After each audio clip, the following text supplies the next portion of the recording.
Welcome back to Step by Step. We come here every Saturday to redo a piece of furniture step by step. This week we're doing this coffee table. The previous owner had covered it with this foam and fabric for her kids to sit on. And I can see why, because it looks like the dog had its day chewing on the corners of the table. So we're going to move past that and do some planning. We're going to be using Dixie Belle's new Bells and Whistles Decoupage rice paper. So we get busy removing that fabric from the top and then find out just how badly the dog has damaged the furniture. But we know that we can get past that. Here's Megan. She's doing some cleaning on it. We left it lay on its side so it would be easier for us to clean that surface. We're using Dixie Belle's White Lightning. And we always want to remember to rinse that off. You never want to leave that on so that there's no remaining residue so that your paint will adhere. So we're sanding down the bottom corners because they're not too bad. And we're going to go for Rustic on this piece. So a little bumpy is okay, but we find a different solution for the top. Just totally decide to take the jigsaw out and just round off those corners. And that helps tremendously. They're not perfect, but again, we're going for Rustic, but that really got rid of those chewed up ends. And if anybody gets it that has kids, then that's a lot better for them anyway, because they're rounded corners. So now on to the planning. Okay, I'm considering whimsical Mediterranean and colorful tiles, and we're using Silk Cape Current. Silk is Dixie Belle's self-leveling all-in-one mineral paint that has the sealer and the base coat all built in. So one step. And I do take some of the chalk mineral paint in Sawmill Gravy, and I paint the sections on the side that we're going to be using the decoupage paper, because the decoupage paper is kind of thin and see-through, so it's better to have a lighter base behind it. So it's really easy to use these. So here I am just sizing it up to see which way that I want to use it. And at this point, I'm looking at the colorful tiles. And then I decide that I'm going to go with the whimsical Mediterranean instead. And I also have some scraps of ornate blue glass. And I decide to use that in the small sections. So it's okay to change your plans after you get started. But again, it's really simple to use these papers. You just want to hold it up against the place that you're going to put the paper. And I just used my hands and crease it to make a fold. And then I use the scissors and cut it.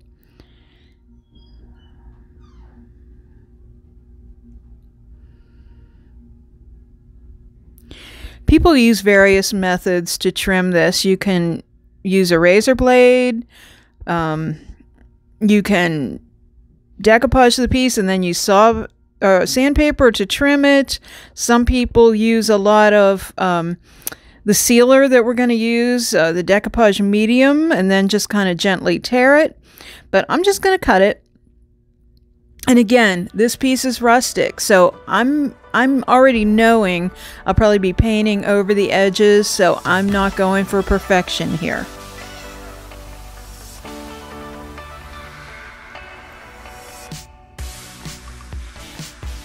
And I'll be honest, I am on a schedule sometimes with these videos, and this started this morning, so I knew it had to be a quick flip as well. So sometimes Rustic happens whenever I'm in a hurry, but that's the way it goes. And you'll find if you flip furniture or you know other painters, that sometimes that's the way they operate as well.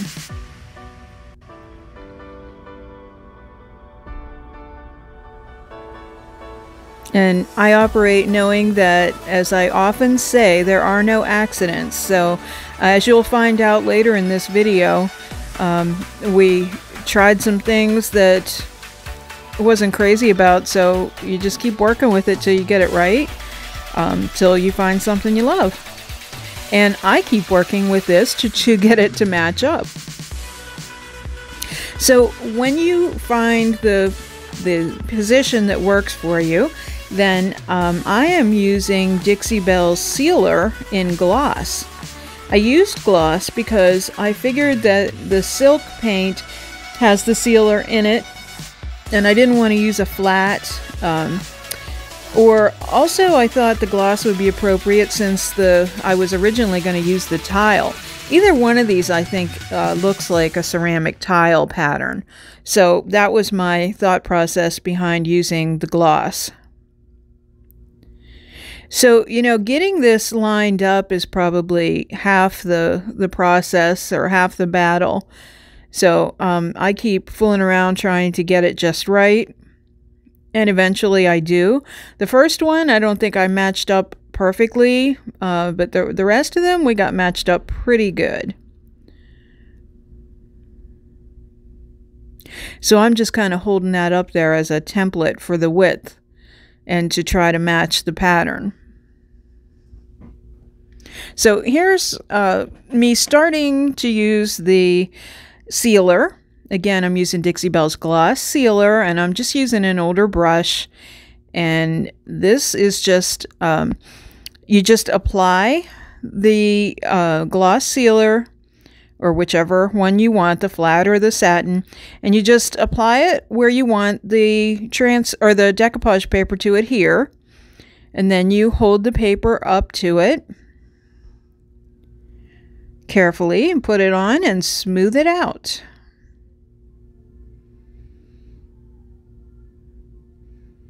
I love this pattern with that paint color. It's such a great combination.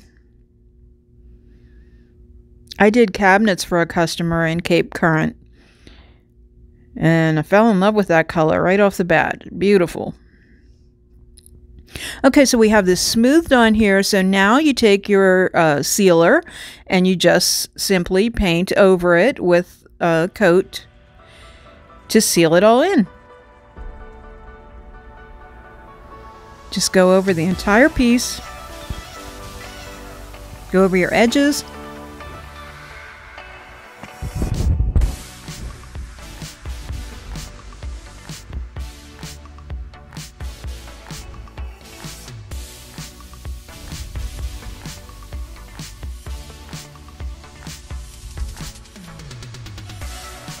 There you go.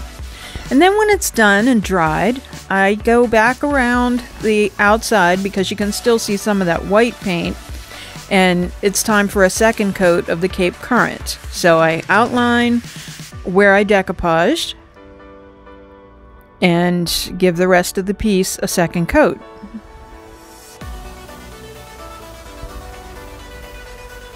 And then when that's all done and dry, then it's time for some random color.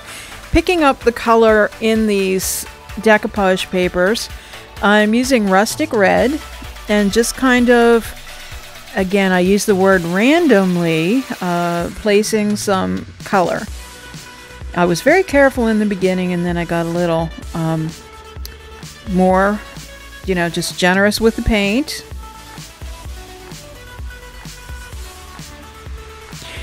Some people find it hard to be random, and sometimes I do too. Sometimes you want to balance it out, and really doesn't have to be, although for a composition you probably should. So it's kind of tough sometimes, but it's just a matter of taste. Just keep stepping back, and I often recommend you take a picture so you can get a fresh perspective on it so that you can see where it needs more paint or more balance.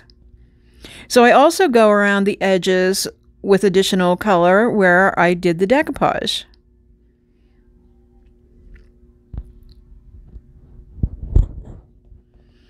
I probably could have stopped there, but I also saw that I liked the other colors in the paper. And meanwhile, Megan is giving the inside, the drop-down storage portion of this table a coat, which will be much appreciated by the new owners. So now I'm taking some dusty blue and again applying some random patches of color, just as I did with the red.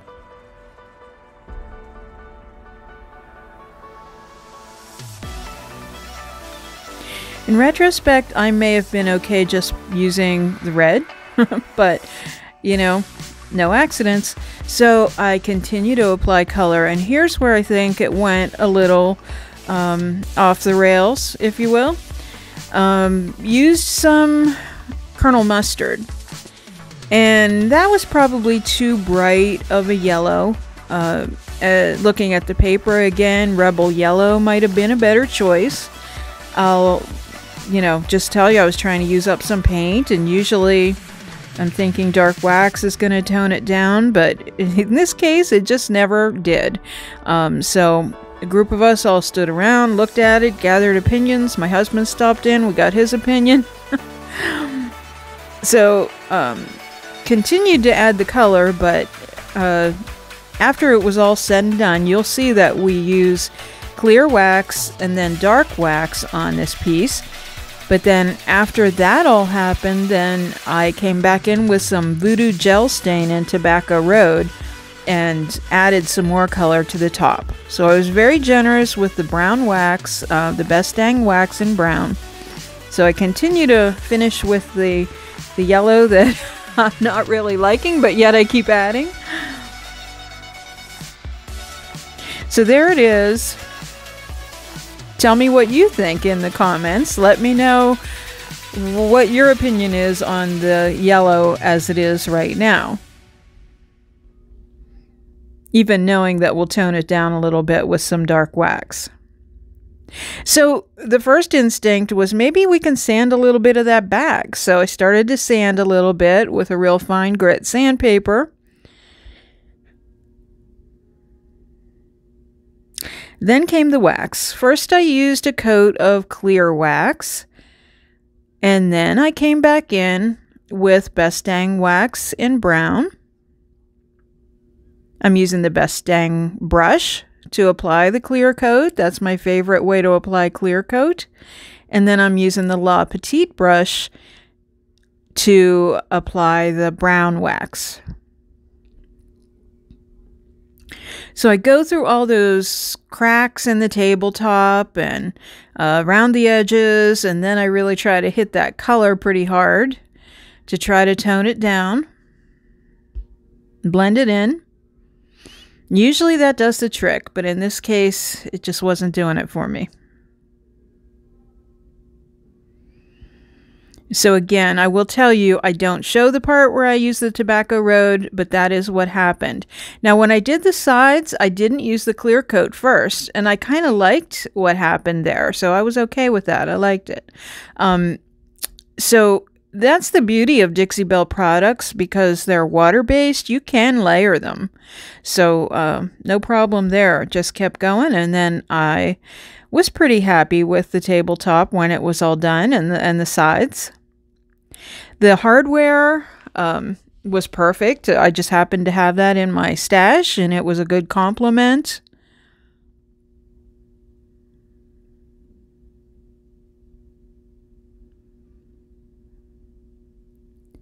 But again, in the comments, please let me know how you feel about layering paint colors like this and the rustic look.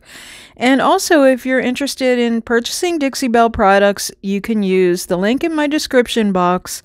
That is my affiliate link, and that will help you to get some products, and it helps me out a little bit too. It won't cost you any extra.